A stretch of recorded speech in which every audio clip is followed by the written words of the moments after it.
বিপ্লবী অবমাননাকারী কেশরী চ্যাপ্টার 2 হিন্দি সিনেমাকে জ্বালিয়ে দাও, পুড়িয়ে দাও, জ্বালিয়ে দাও, পুড়িয়ে দাও। এই বাঙালি বিপ্লবী অবমাননাকারী হিন্দি সিনেমা কেশরী চ্যাপ্টার 2 জ্বালিয়ে দাও, পুড়িয়ে দাও, জ্বালিয়ে দাও, পুড়িয়ে দাও, পুড়িয়ে দাও। কেশরী পার্ট 2 জ্বালিয়ে দাও, পুড়িয়ে দাও, জ্বালিয়ে দাও, পুড়িয়ে দাও। অবিলম্বে কেশরী পার্ট 2 কে আপনি কোন ভাষায় কথা বলেন? যে আপনি কোন ভাষায় কথা বলেন? বাংলা। এখানে এই সমস্ত রাজনৈতিক দলগুলো সভা করে, মনে হয় একটি রাজনৈতিক দল সভা করবে, এখানে কোন ভাষায় কথা বলবে? বাংলা। বাংলা ভাষায় কথা বলবে। তারা কারা?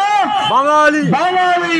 আজকে বাঙালি দল হিসাবে আপনাদের কাছে আমরা এসেছি, বাঙালি হিসাবে, তৃণমূল কংগ্রেস হিসাবে নয়, বিজেপি হিসাবে নয়, সিপিএম হিসাবে নয়, কংগ্রেস হিসাবে নয়। আজকে মনে রাখবেন, ভারতের স্বাধীনতা সংগ্রাম যখন ব্রিটিশ সাম্রাজ্যবাদ ভারতের অস্তিত্বকে, ভারতের সার্বভৌমত্বকে সম্পূর্ণভাবে দখল করে নিয়েছিল, সেই সংকটময় মুহূর্তে গোটা ভারতের যে জনজাতিগুলো রয়েছে, গোটা ভারতবর্ষে বাঙালি ছাড়াও মারাঠি সহ বিভিন্ন যে জাতি রয়েছে, মারাঠি সহ বিভিন্ন যে জাতি রয়েছে, ভারতের সমস্ত জাতিকে স্বাধীনতা সংগ্রামে উদ্বুদ্ধ করেছিল এই বাঙালি জাতি। শুধু তাই নয়, ইতিহাসে লেখা আছে ভারতের স্বাধীনতায় প্রথম আত্মবলিদান করেছিল বাঙালি বালক, বাঙালি কিশোর ক্ষুদিরাম বসু। 18 বছর বয়স হয়নি, 17 বছর 6 মাস কতদিন বয়স, 18 বছর একজন পূর্ণবয়স্ক যুবক সে ততদিনে তার বয়স হয়নি, তার আগেই দেশমাতৃকার সেবায় নিজে ফাঁসির কাষ্ঠে ঝুলেছে এবং তার দ্বারা অনুপ্রাণিত হয়েছে হাজার হাজার বিনয় বাদল দীনেশ, তার দ্বারা অনুপ্রাণিত হয়েছে নরেন ঘোষ, তার দ্বারা অনুপ্রাণিত হয়েছে অরবিন্দ ঘোষ সহ সে যুগের অগ্নিযুগের বিপ্লবী। এই বাঙালি বিপ্লবীদের নাম বিকৃতি করছে করা হিন্দি সিনেমা, এই বলিউডি হিন্দি সাম্রাজ্যবাদ, এই হিন্দি সাম্রাজ্যবাদী Hindi cinema Kesari chapter 2, Kesari chapter 2 এই হিন্দি সিনেমা নাম বিকৃত করছে ক্ষুদিরাম বসুর, নাম বিকৃত করছে বরেন ঘোষের, নাম বিকৃত করছে হেমচন্দ্র কানুনগোর, নাম বিকৃত করছে বাঙালি বিপ্লবীদের। বলুন আপনারা সহ্য করবেন? আপনারা যদি সহ্য করে নেন তাহলে বুঝবো ক্ষুদিরামের আত্মবলিদান মিথ্যে, তাহলে বুঝবো সুভাষ বসুর বীর জাতি বাঙালি আপনারা, সুভাষ বসু বীর সুভাষের জাতি আপনারা বাঙালি, বীর সুভাষের রক্ত আপনাদের গায়ে বইছে। সেই রক্ত যদি মিথ্যে না হয় তাহলে প্রতিটি বাঙালির কাছে আমরা বাঙালির আহ্বান, গর্জে উঠুন। এই যে হিন্দি সাম্রাজ্যবাদ যেভাবে পশ্চিমবাংলার সংস্কৃতি, পশ্চিমবাংলার সিনেমা, পশ্চিমবাংলার বাঙালিদের সর্বস্ব আজকে বাঙালিদের সাংস্কৃতিক মেরুদণ্ডকে ভেঙে চুরমার করে দিচ্ছে, আজকে হিন্দি বেলাল্লাপনা, হিন্দি সংস্কৃতি বাংলার উন্নত সংস্কৃতিতে ঢুকিয়ে বাঙালির সাংস্কৃতিক মেরুদণ্ডকে ধূলিসাৎ করে দিচ্ছে। এতদিন অব্দি এগুলো চুপ করে মেনে নিল, সহ্যের সীমা পেরিয়ে গেছে। 10টা বছর, একটা দুটো নয়, 2010, 2020, 2020-তে অভয় 2 বলে একটা হিন্দি সিনেমা বেরিয়েছিল, সেই হিন্দি সিনেমাতে টেররিস্ট হিসাবে দেখানো হয়েছে ক্ষুদিরাম বসুকে। আমাদের চ্যানেলটি সাবস্ক্রাইব করুন এবং আপনাদের মতামত কমেন্টের মাধ্যমে জানান। আর হ্যাঁ, ভিডিওটি ভালো লাগলে অবশ্যই লাইক করুন এবং শেয়ার করুন।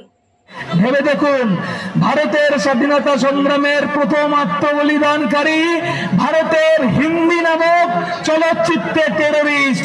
ভেবে দেখুন, ভারতের প্রথম স্বাধীনতা সংগ্রামের শহীদ, আপনার জাতি আমার জাতি বাঙালি জাতির শহীদ ক্ষুদিরাম বসু আজকে হিন্দি সিনেমা কেশরী চ্যাপ্টার 2-তে যাকে বিকৃত করা হচ্ছে, বরেন ঘোষ অগ্নিযুগের বিপ্লবী, তাকে বিকৃত করা হচ্ছে।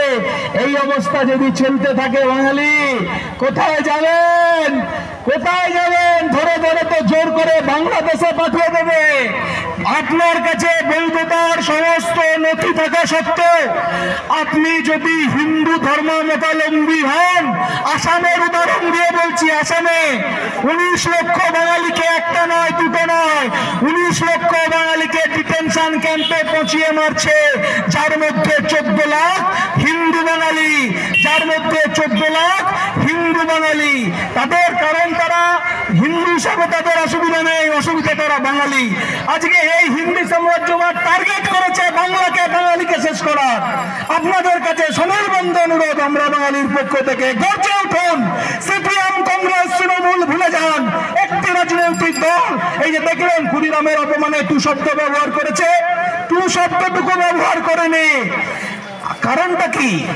কারণ অবাঙালি ভোট ব্যাংক, অবাঙালি চটালে অবাঙালি ভোট ব্যাংক পাওয়া যাবে না। আজকে বিহারের এই যে বিধানসভা ভোট চলছে, এই যে নির্বাচনী প্রচার, এই নির্বাচনী প্রচারে আমাদের যে দল শাসক দল আর যে দল বিরোধী দল, উভয় দলই দাবি করছে বিহার ফর বিহারিস। উভয় দলই দাবি করছে, শাসক দল এবং বিরোধী দল কি দাবি করছে?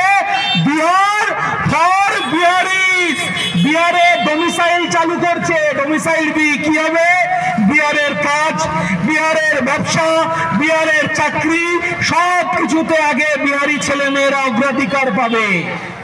সব কিছুতে আগে বিহারি ছেলে মেয়েরা অগ্রাধিকার পাবে। আর আমরা বাঙালি যখন আমাদের আন্দোলনে WBCS এ বাংলা বাধ্যতামূলক হয়, এই রাজ্যের অপদার্থ মুখ্যমন্ত্রী, অবাঙালি পোষণকারী মুখ্যমন্ত্রী সেই WBCS থেকে বাংলা ভাষা আবশ্যিক হওয়াকে উঠিয়ে দেয়।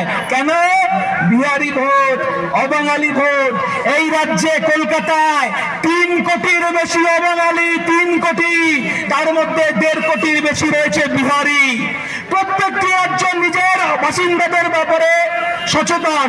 প্রত্যেকটি রাজ্য নিজেদের অধিবাসীদের কর্মসংস্থানে তারা ডোমিসাইল এবং তথা সংরক্ষণ নীতি চালু করছে। মহারাষ্ট্র চালু করছে, গুজরাটে চালু করছে, দিল্লিতে চালু করছে, উড়িষ্যায় চালু করছে, বাংলায় কেন নয়?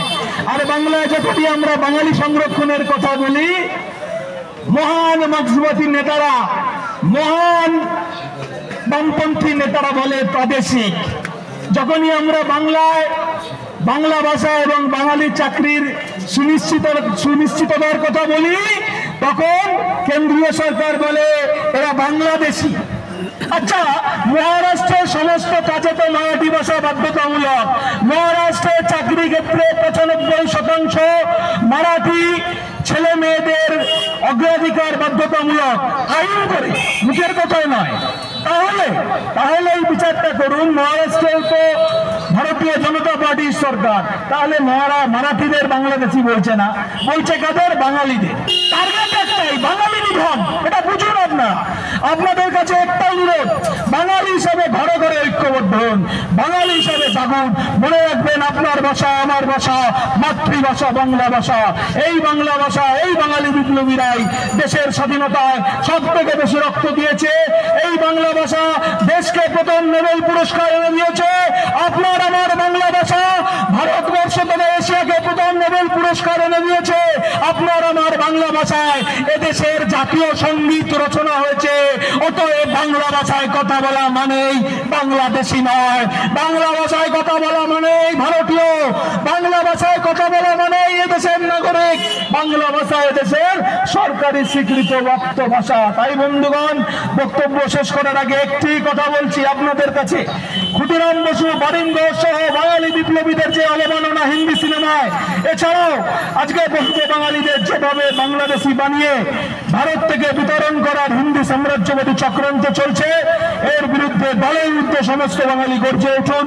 আমাদের চ্যানেলটি সাবস্ক্রাইব করুন এবং আপনাদের মতামত কমেন্টের মাধ্যমে জানান। আর হ্যাঁ, ভিডিওটি ভালো লাগলে অবশ্যই লাইক করুন এবং শেয়ার করুন।